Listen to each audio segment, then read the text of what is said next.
guys, it's Bill again, showing my appreciation. So, like, I'm trying to get an earlier start because usually I'm so far behind.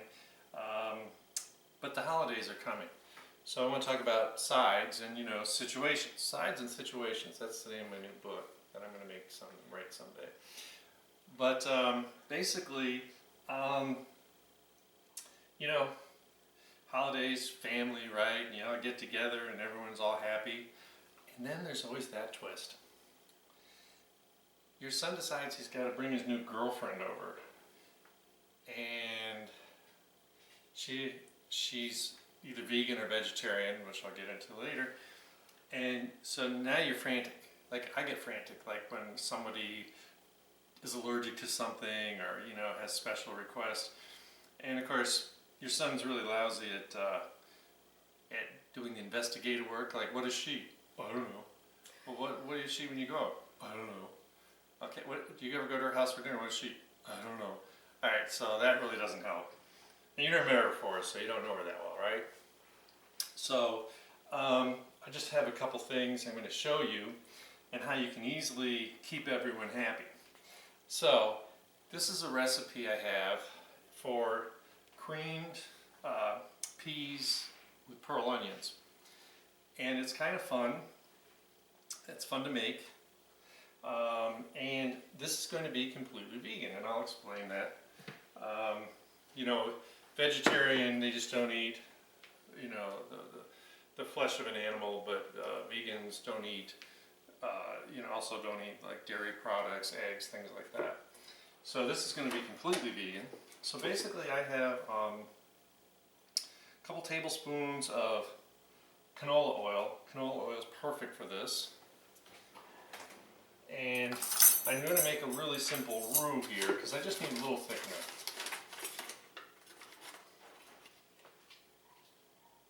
So one.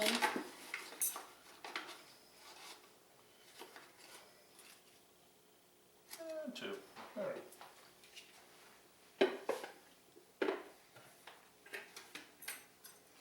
Stir that up real good. It's getting a little too warm, so I have to turn it down.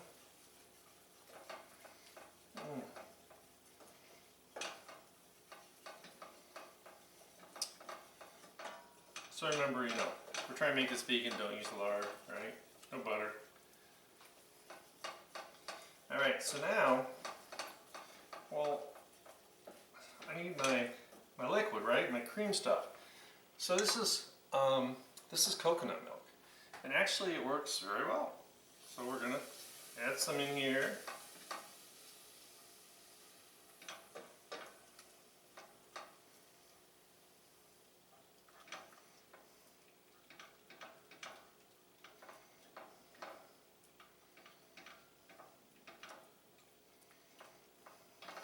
People always think that it's sweet because I think about coconut, like shaved coconut that you, like coconut cream pie and all that stuff.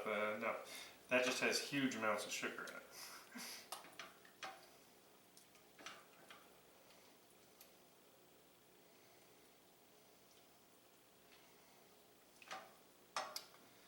So I turned it down too low.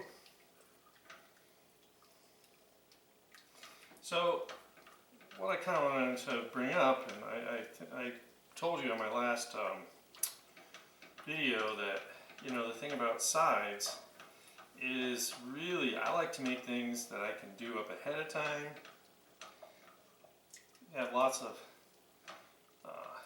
Tupperware containers in the fridge, and so that the main event is, all I'm worried about is the turkey, and then when the turkey's done, you get everything out.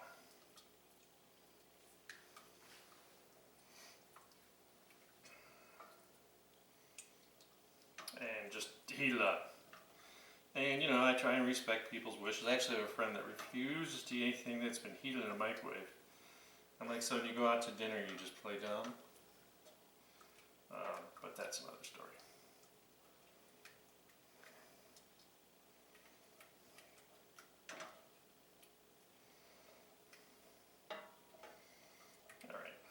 heating up nicely. Nice and smooth. It's actually easier to work with than dairy, so what the hey, right?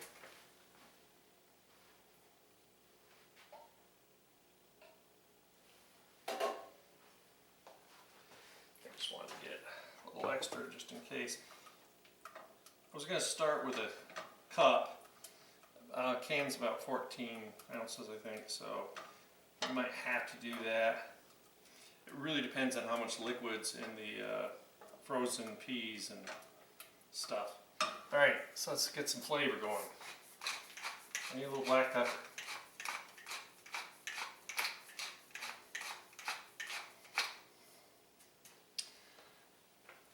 And I like to add this red curry paste. I use it in some of my other cooking.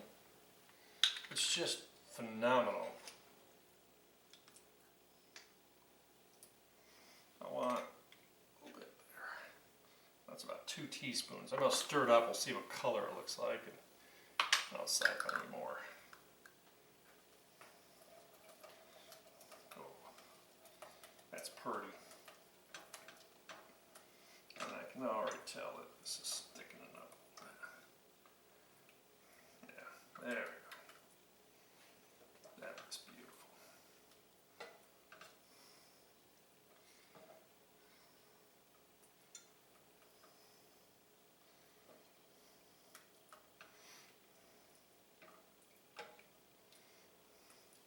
So you want to get that consistency good. You want to get it heated through.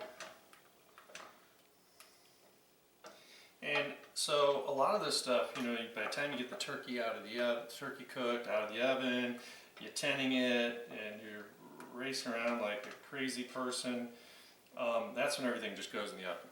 You know, I like to have some things that are ready for the oven, and I like to have some things that are actually going to microwave. So I got my peas that I let thaw, basically half a bag of peas and half a bag of the pearl onions.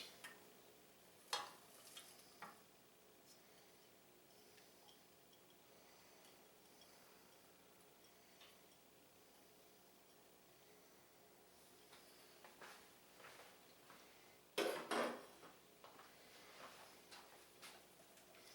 I just want to combine this.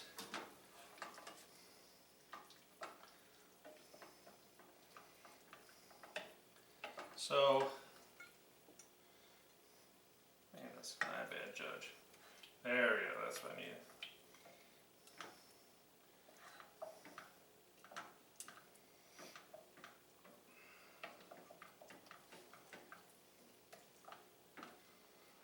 Beautiful. So, I'm going to show you what this looks like so that I clean up my mess.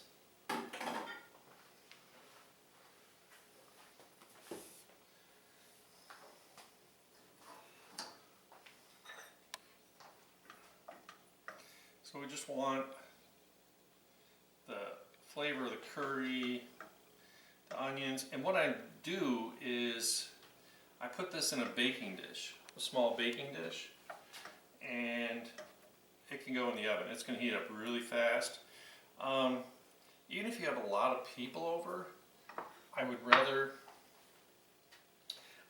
do a bunch of sides, because the problem is, I mean, you know, the old standards that everyone eat, like the mashed potatoes, but I haven't figured out how to make good mashed potatoes without putting butter and milk in it, and that's kind of where I draw the line anyways.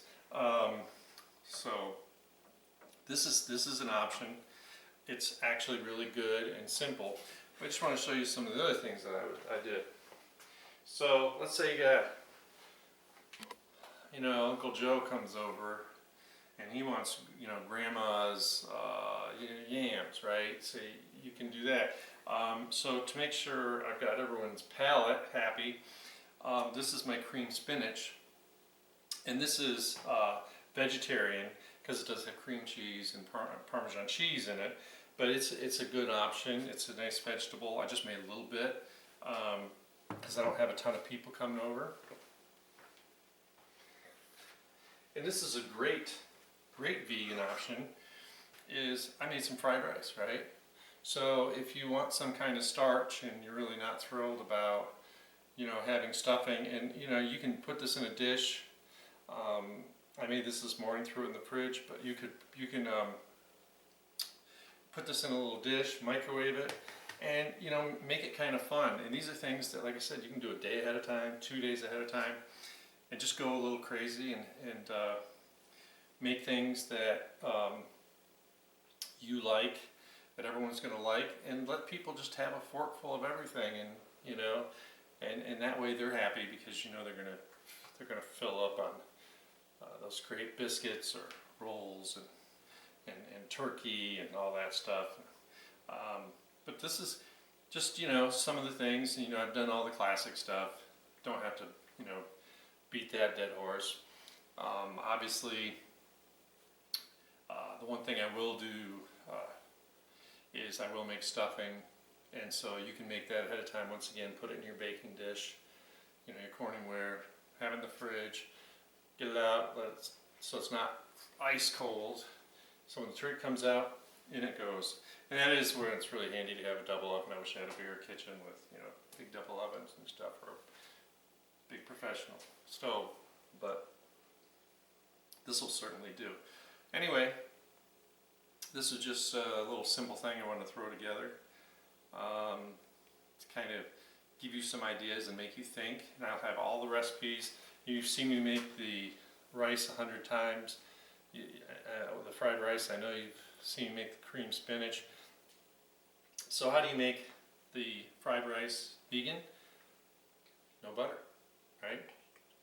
And I don't put the fried egg in, and there's no protein, there's no chicken or other meat in there, okay?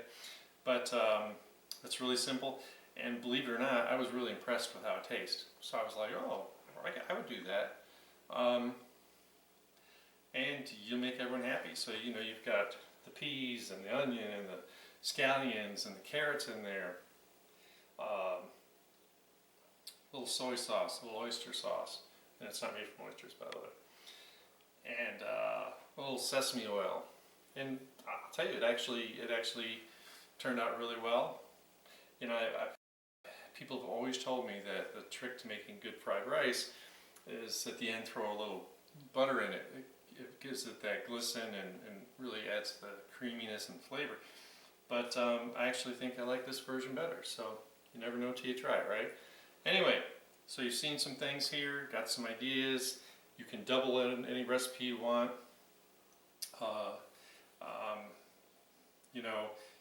I was just trying to do this because I wanted something, a couple of vegan ideas, and then I have my vegetarian stuff here. And that's what we're going to keep doing, right? We're just going to keep trying. I'll keep telling you what to do and how to do it, and I hope you enjoy it. Thank you all. My numbers are creeping up real slow, but I'm real proud of that. Thank you very much. And I'll see you next time with some other really good ideas.